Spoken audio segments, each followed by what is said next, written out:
Welcome to the Tech Egg. Don't get scrambled. Enjoy the video. You start by enabling phone authentication in Firebase console and adding the correct SDK to your app. Explain why. Firebase handles SMS delivery and security, so configure your project now. Once done, initialize the Firebase app with your config object and ensure you've registered SHA keys for Android or set the WebOAuth redirect. Make sure to also add your app's phone sign-in method in authentication providers, since this registers SMS quota and lets you test using phone numbers or the simulator. You request an OTP by calling sign in with phone number on web or verify phone number on native, because Firebase sends and tracks codes for you.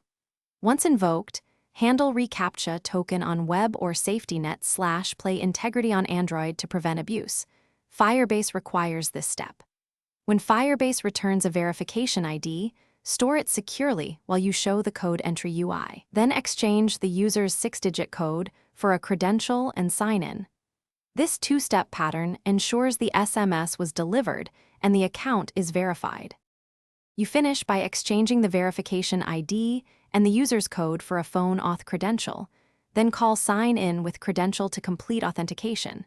This is the final server-validated step. Make sure to save user session and handle edge cases like expired codes or too many request errors.